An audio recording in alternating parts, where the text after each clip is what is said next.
নমস্কার, আপনারা দেখছেন আপডেট বাংলা। খবরের প্রথমে দেখে নেব সংবাদ শিরোনাম। মেদিনীপুর বিধানসভা কেন্দ্রের উপনির্বাচনে জয়লাভ করলেন তৃণমূল প্রার্থী সুজয় হাজরা। উপনির্বাচনে মুখ থুবড়ে পড়েছে বিজেপি, হারের দায় নিলেন না, কার দিকে ঠেললেন শুভেন্দু। কতটা দুধ কতটা জল বোঝা নিতে চাইলেন শুভঙ্কর, অধীরের বর্ষা ঘোলে। বিভাজনের পরাজয় মহারাষ্ট্রের ফল নিয়ে বিকাশের প্রশংসায় মোদী। আগামী 26 নির্বাচনে আমরা এই 6টি কেন্দ্রেই ভালো ফল করব, বললেন সুকান্ত মজুমদার। বিবাহিতা বিধবা ডিভোর্সে মেয়েদের বিরাট সুযোগ, চাকরি দিচ্ছে পশ্চিম বর্ধমান প্রশাসন। কয়লা বালি পাচারের মতো অবৈধ কাজ মুখ্যমন্ত্রীর কড়া নির্দেশের পরই অ্যাকশন শুরু পুলিশ। দফায় দফায় সংঘর্ষ, মণিপুরে পরিস্থিতি সামলাতে আরও 10,000 সেনা পাঠানোর সিদ্ধান্ত কেন্দ্রের। মহিলা কেন্দ্রিক প্রকল্পে ভোটের বাজি। আসছে বিস্তারিত খবরে। শনিবার রাজ্যে 6টি বিধানসভা কেন্দ্রের উপনির্বাচনের ছিল ভোট গণনা। সারা রাজ্যের পাশাপাশি পশ্চিম মেদিনীপুর জেলার মেদিনীপুর বিধানসভা কেন্দ্রের উপনির্বাচনের ভোট গণনা পর্ব শুরু হয়েছিল সকাল থেকেই। প্রথম থেকে এগিয়ে ছিল মেদিনীপুর বিধানসভা কেন্দ্রের তৃণমূল প্রার্থী সুজয় হাজরা। অবশেষে মেদিনীপুর বিধানসভা কেন্দ্রের উপনির্বাচনে জয়লাভ করলেন তিনি। এদিন জয়লাভের পর সংবাদ মাধ্যমের মুখোমুখি হয়ে তিনি তার এই জয় মুখ্যমন্ত্রী মমতা বন্দ্যোপাধ্যায়কে উৎসর্গ করলেন। পাশাপাশি ধন্যবাদ জানালেন অভিষেক বন্দ্যোপাধ্যায়কে। পাশাপাশি তিনি আরো জানিয়েছেন, যেসব এলাকায় বিরোধীদের কাছ থেকে ভোট ছিনিয়ে নেওয়া যায়নি সেই সব এলাকায় সাংগঠনিকভাবে সমস্যা সমাধান করার চেষ্টা করবেন। পাশাপাশি যেসব এলাকায় যা সমস্যা রয়েছে সেই সমস্যা সমাধান করার আশ্বাস দিয়েছেন সুজয় হাজরা। অন্যদিকে পাশাপাশি বিভিন্ন অঞ্চলে নদী ভাঙনের সমস্যা রয়েছে, সেই সমস্যার সমাধানের কথাও জানিয়েছেন এই দিন। 6 আসনের বিধানসভা উপনির্বাচনে প্রত্যেকটিতেই পরাজিত হয়েছে বিজেপি। 21 বিধানসভা ভোটের সময় মাদারিহাট কেন্দ্রে পদ্ম ফুটেছিল। এবার সেখানেও জয়ের মুখ দেখতে পারেনি গেরুয়া শিবির। এবার দলের এই ভরাডুবি নিয়ে মুখ খুললেন রাজ্যের বিরোধী দলনেতা শুভেন্দু অধিকারী। 2024 লোকসভা ভোটে বাংলায় চমক দেখাতে পারেনি পদ্ম শিবির। বিধানসভা উপনির্বাচনেও ঘাসফুলের ধাক্কায় বেসামাল হল পদ্ম। এদিন ফলাফল মোটামুটি ঘোষিত হয়ে যাওয়ার পর এই নিয়ে মুখ খুললেন রাজ্যের বিরোধী দলনেতা। বললেন, সংগঠনের অভ্যন্তরীণ বিষয়ে তিনি যুক্ত থাকেন না। শুভেন্দুর কথায়, আমি সংগঠনের অভ্যন্তরীণ বিষয়ে নাক গলাই না, যুক্তও থাকি না। তবে উপলব্ধির মধ্য দিয়ে একটা কথাই বলতে পারি, নির্বাচনমুখী সংগঠনের দরকার আছে। আমরা সবাই 2026 সালের অপেক্ষায় রয়েছে। এই 6টি কেন্দ্র নিয়ে আমরা কেউই ভাবিনি। 2026 সালে এই রাজ্যে বিধানসভা ভোট, আর তার আগেই 6টি কার্যত সেমিফাইনালের মতো। আন্দাজ করা যেতে পারে কি হতে পারে রেজাল্ট। সেই কারণেই কি এবারের ভোটে একা লড়ে নিজেদের অবস্থান বসতে চাইলেন প্রদেশ কংগ্রেস সভাপতি শুভঙ্কর সরকার। আগামী ভোটের আগে কতটা দুধ কতটা জল বুঝে নিতে চাইলেন তিনি। কারণ উপনির্বাচনের একা লড়ে মুখ থুবড়ে পড়েছে কংগ্রেস। যদিও শুভঙ্কর বাবুর বক্তব্য, তারা দীর্ঘ সময়ের পর নিজেদের প্রতীক এবং পতাকাকে মানুষের কাছে পৌঁছে দিতে পেরেছে। তবে রেজাল্ট খারাপ হওয়ার পর থেকেই জনিতের অলিগলিতে ঘুরছে একটাই প্রশ্ন, জোট হলে মুখ রক্ষা করতে পারত কংগ্রেস। অতীত ঘাটলে যদিও খুব একটা আশানুরূপ কিছু ফলাফল মিলছে না, তবু এই পরাজয়ের পর কার্যত জোটের পক্ষে সওয়াল করেছেন প্রাক্তন প্রদেশ কংগ্রেস সভাপতি অধীর রঞ্জন চৌধুরী। তিনি যে এখনো ঘোলের ভরসা রাখছেন হাবে ভাবে তা বুঝিয়ে দিয়েছেন। বামেদের সঙ্গে জোট হলে কি ফলাফল ভালো হতো? প্রশ্নের উত্তরে কার্যত দায় নেতৃত্বের দিকে ঠেলেই এক প্রকার অধীর বললেন, আমি জানি না জোট কে করবে কে করবে না। বামেরা কংগ্রেসের সঙ্গে জোট করছে কিনা বা কংগ্রেস বামেদের সঙ্গে জোট করছে কিনা জানা নেই। যারা দায়িত্বে আছে তাদের কাছে কি প্রস্তাব এসেছিল জানা নেই। এরপর জোটের পক্ষে সওয়াল করে কংগ্রেস নেতা বললেন, তবে আমি যতদিন দায়িত্বে ছিলাম 2016 সালে অবশ্যই জোট করেছিলাম। সেই সময় তৃণমূলের অবস্থা খারাপ করে দিয়েছিলাম। সেদিন যদি তৃণমূলকে আরএসএস এর বিজেপির সমর্থন না করতো, বাংলায় 2016 সালে পরিবর্তন হতো। আমরা কথা শুনতে অদ্ভুত লাগলেও আমার কথা পরিসংখ্যান সেই কথাই বলছে। আর সেই সময় বিজেপির ভোট তৃণমূলকে জিতিয়েছিল। সেদিনই গল্প শেষ হয়েছিল।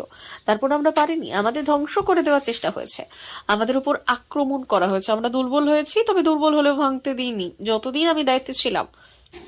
আর তাই এই কথা যারা দায়িত্বে আছে এই কদিন তাদের জিজ্ঞাসা করবেন। তবে অধীর এই কথা বললেও ভোটের রেজাল্ট আদেও তেমনটা নয় বলেই মতামত ওয়াকিবহাল মহলের। 2026 সালে এই রাজ্যে বিধানসভা ভোট, তার আগে 6টি কার্যত সেমিফাইনালের মতো। আন্দাজ করা যেতে পারে যে কি হতে পারে রেজাল্ট। সেই কারণেই কি এবারের ভোটে একা লড়ে নিজেদের অবস্থান বুঝতে চাইলেন প্রদেশ কংগ্রেস সভাপতি শুভঙ্কর সরকার। আগামী ভোটের আগে কতটা দুধ কতটা জল বুঝে নিতে চাইলেন তিনি। কারণ উপনির্বাচনে একা লড়ে মুখ থুবড়ে পড়েছে কংগ্রেস। যদিও শুভঙ্কর বাবুর বক্তব্য, তারা দীর্ঘ সময়ের পর নিজেদের প্রতীক এবং পতাকাকে মানুষের কাছে পৌঁছে দিতে পেরেছে। তবে রেজাল্ট খারাপ হওয়ার পর থেকেই জনিতের অলিগলিতে ঘুরছে একটাই প্রশ্ন, জোট হলে মুখ রক্ষা করতে পারত কংগ্রেস। অতীত ঘাটলে যদিও খুব একটা আশানুরূপ কিছু ফলাফল মিলছে না, তবু এই পরাজয়ের পর কার্যত জোটের পক্ষেই সওয়াল করেছেন প্রাক্তন প্রদেশ কংগ্রেস সভাপতি অধীর রঞ্জন চৌধুরী। তিনি যে এখনো ঘোলেই ভরসা রাখছেন হাবে ভাবে তা বুঝিয়ে দিয়েছেন। বহু চেষ্টা করেও মহারাষ্ট্রে লাভ করতে পারেনি বিরোধী জোট। এক্ষেত্রে আবারও ক্ষমতা দখল করেছে বিজেপি জোট। আর এই পরিস্থিতিতে কিছুক্ষণ আগেই দিল্লিতে বিজেপির সদর দপ্তরে পৌঁছে গিয়ে বক্তব্য রাখতে শুরু করেছে প্রধানমন্ত্রী নরেন্দ্র মোদী। আর সেখানেই মহারাষ্ট্রের এই জয় নিয়ে বড় মন্তব্য করলেন তিনি। প্রসঙ্গত এদিন দিল্লিতে বিজেপির সদর দপ্তরে আসলেন প্রধানমন্ত্রী নরেন্দ্র মোদী, আর সেখানেই বক্তব্য রাখলেন তিনি। প্রধানমন্ত্রী বললেন, আজকে মহারাষ্ট্রে বিকাশের জয় হয়েছে, বিভাজনকারী শক্তির পরাজয় হয়েছে। অর্থাৎ এই ক্ষেত্রে বিভাজনকারী শক্তি বলে বিরোধীদেরই চিহ্নিত করার চেষ্টা করলেন তিনি। পাশাপাশি বিজেপি যে বিকাশের চেষ্টা গোটা দেশ জুড়ে করছে, তার ফলস্বরূপ মানুষ মহারাষ্ট্রে তাদের সমর্থন করেছে বলেই বুঝিয়ে দিলেন প্রধানমন্ত্রী। বিধানসভা উপনির্বাচনে সবসময় শাসক দলের পক্ষেই রায় যায়। পশ্চিমবঙ্গে 6টি বিধানসভার উপনির্বাচনে বিজেপির খারাপ ফলকে এইভাবেই ব্যাখ্যা করলেন বিজেপি রাজ্য সভাপতি সুকান্ত মজুমদার। শনিবার সন্ধ্যায় বালুরঘাটে সাংবাদিক সম্মেলনে এই বিষয়ে বলতে গিয়ে তিনি বললেন, বিধানসভার উপনির্বাচনে সবসময় শাসক দলের পক্ষেই রায় যায়। আমরা এই উপনির্বাচনে 2টি কেন্দ্রে ভালো ফলাফল করার আশা করেছিলাম। তালডাংরা এবং মাদারিহাট ভালো ফাইট হয়েছে, কিন্তু আরো ভালো ফাইট হতে পারত। পাশাপাশি আগামী বিধানসভা নির্বাচনে ভালো ফল করার আশা প্রকাশ করে সুকান্তবাবু বললেন, আগামী বিধানসভা নির্বাচনে আমরা এই 2টি কেন্দ্রেই ভালো ফল করব। মাদারিহাট আমরা জিতবো, তালডাংরা আমরা জিতবো। আর এর আগে আমরা দেখেছিলাম 2019 সালে কালিয়াগঞ্জ বিধানসভার উপনির্বাচনে তৃণমূল জয়লাভ করেছিল। পরবর্তীকালে বিধানসভা নির্বাচনে পুনরায় আমরা ওই কেন্দ্রের বিপুল ভোটে জয়লাভ করি। তেমনই আগামী 26 নির্বাচনে আমরা এই 6টি কেন্দ্রেই ভালো ফল করব। জিনিসপত্রের দাম দিনের পর দিন বেড়েই চলেছে, আর এই চড়া দামের বাজারে একার পক্ষে সংসার চালানো যথেষ্ট কষ্টসাধ্য হয়ে দাঁড়াচ্ছে। তাই প্রতিটি ঘরেই কম বেশি মহিলারাও কাজে নিযুক্ত হচ্ছেন। মহিলারা যাতে স্বনির্ভর হতে পারে, তাই পশ্চিম বর্ধমান জেলা এবং এবার মহিলাদের জন্য আশা কর্মীতে কাজের সুযোগ এনে দিয়েছে। কি কাজ, কিভাবে আবেদন করতে হবে, কবে কোথায় জমা দিতে হবে, তার সমস্ত কিছু তাদের প্রশাসনিক ওয়েবসাইটের মাধ্যমে জানা যাবে। প্রত্যেক আবেদনকারীকে সরাসরি আবেদনপত্রটি জমা দিতে হবে 12 ডিসেম্বর 2024 মধ্যে। পশ্চিম বর্ধমান জেলার সরকারের কাজে মহিলাদের নিযুক্ত করতে চলেছে। যে সমস্ত মহিলা প্রার্থীরা আবেদন করতে ইচ্ছুক, তাদের বয়স অবশ্যই 30 থেকে 40-এর মধ্যে থাকতে হবে। তবে সংরক্ষিত বিভাগে মহিলা প্রার্থীদের বয়সের ছাড় থাকলে তা পাওয়া যাবে। পশ্চিমবঙ্গের মুখ্যমন্ত্রী মমতা বন্দ্যোপাধ্যায় পুলিশের একাংশের বিরুদ্ধে দুর্নীতির অভিযোগ তুলে কঠোর ব্যবস্থা নেওয়ার নির্দেশ দিয়েছেন। তারপর থেকে রাজ্য পুলিশের ব্যাপক পরিবর্তন দেখা দিয়েছে। বারাবণী থানার ভারপ্রাপ্ত আধিকারিককে অপেশাদার আচরণের জন্য সাসপেন্ড করা হয়েছে। অন্যান্য পুলিশ আধিকারিককেও বদলি করা হয়েছে। লোহা পাচারের মামলায় দুর্গাপুরের তৃণমূল কংগ্রেসের এই 2 নেতাকে গ্রেপ্তার করা হয়েছে। বালি, কয়লা, পাথর পাচার রুখতে নাকা চেকিং বাড়ানো হয়েছে। সিআইডিকে খাদ্যপণ্যের মূল্যবৃদ্ধি নিয়ে গঠিত টাস্ক ফোর্সের কাজে আরও সক্রিয় করা হয়েছে। মুখ্যমন্ত্রী মমতা বন্দ্যোপাধ্যায় পুলিশের একাংশ দুর্নীতিতে জড়িত থাকার অভিযোগ তুলেছিল। তিনি দাবি করেছিলেন যে পুলিশের কিছু অংশ কয়লা, বালি পাচারের মতো অবৈধ কাজে জড়িত। বিরোধী দলগুলি এই পদক্ষেপকে নির্বাচনের আগে ভোটারদের মন জয় করার চেষ্টা বলে দাবি করেছে। তারা মনে করেন যে মুখ্যমন্ত্রী শুধুমাত্র দুর্নীতির বিরুদ্ধে নয়, বরং তার রাজনৈতিক প্রতিপক্ষদের দমন করার জন্য এই পদক্ষেপ নিচ্ছেন। সাধারণ মানুষ এই পদক্ষেপকে স্বাগত জানিয়েছেন। তারা মনে করেন যে দুর্নীতির বিরুদ্ধে কঠোর ব্যবস্থা নেওয়া উচিত। মণিপুরের পরিস্থিতি ঘোরালো হয়ে উঠেছে। আরো 2 গোষ্ঠীর সংঘর্ষে অশান্তির আগুন ক্রমে মাত্রা ছাড়াচ্ছে। কিছুদিন আগেই স্বরাষ্ট্র মন্ত্রকের বৈঠকের পর এই রাজ্যে 50 কোম্পানির সেনা পাঠানোর সিদ্ধান্ত নেওয়া হয়। কিন্তু পরিস্থিতি যেভাবে হাতের বাইরে বেরিয়ে যাওয়ার উপক্রম হয়েছে, সেদিকে লক্ষ্য রেখে এবার আরো 90 কোম্পানি কেন্দ্রীয় বাহিনী পাঠানোর সিদ্ধান্ত নেওয়া হলো মণিপুরে। অর্থাৎ প্রায় 10,800 জওয়ান আরো মোতায়েন হতে চলেছে এই রাজ্যে। গত 14 নভেম্বর নতুন করে আমফোসপা লাগু করা হয়েছে মণিপুরে। গত 18 নভেম্বর 50 কোম্পানি অর্থাৎ মোট 5,000 জওয়ান পাঠানোর সিদ্ধান্ত নেওয়া হয় মণিপুরে। এবার আরো 90 কোম্পানি সিআরপিএফ মোতায়েন করার সিদ্ধান্ত নেওয়া হয়েছে বলে জানিয়েছেন মণিপুরের নিরাপত্তা উপদেষ্টা কুলদীপ সিং। এই আধা সেনাদের মধ্যে থাকছে সিআরপিএফ জওয়ান, সেনা, বিএসএফ, অসম রাইফেলস, আইটিবিপি এবং সশস্ত্র সীমাবল। স্থানীয় মানুষদের নিরাপত্তা দেওয়াই হবে এই আধা সেনার লক্ষ্য। পরিস্থিতি নিয়ন্ত্রণে আনতে করা কেন্দ্র।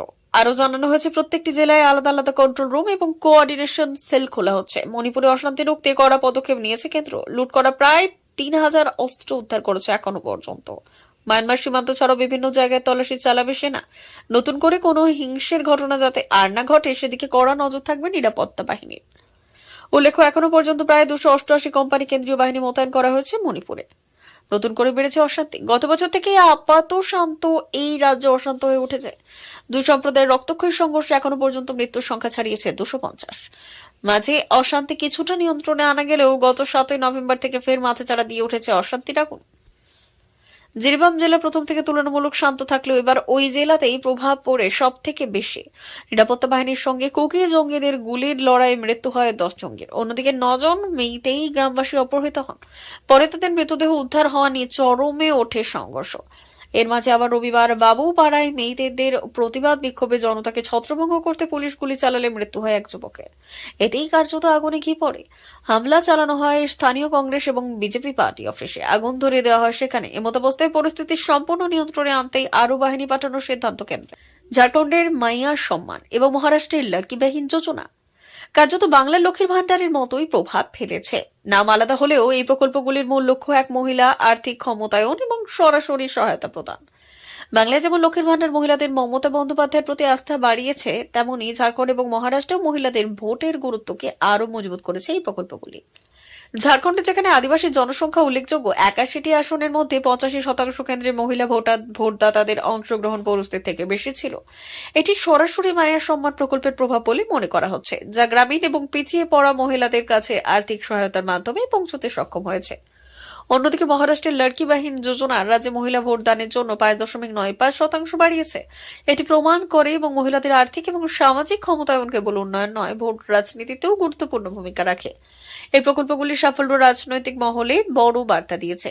মহিলা কেন্দ্রিক প্রকল্পগুলো শুধু উন্নয়নের হাতিয়ার নয়, নির্বাচনে কার্যকর মাস্টার স্ট্রোক হিসেবেও কাজ করছে। ৩ রাজ্যের অভিজ্ঞতা দেখিয়ে দেয় সঠিককে পরিকল্পিত প্রকল্পে ঘরের লক্ষ্মীরা যে কোনো রাজনৈতিক সমীকরণ পাল্টে দিতে পারে। প্রিয় দর্শক, এখনকার মতো খবর এই পর্যন্তই। ধন্যবাদ।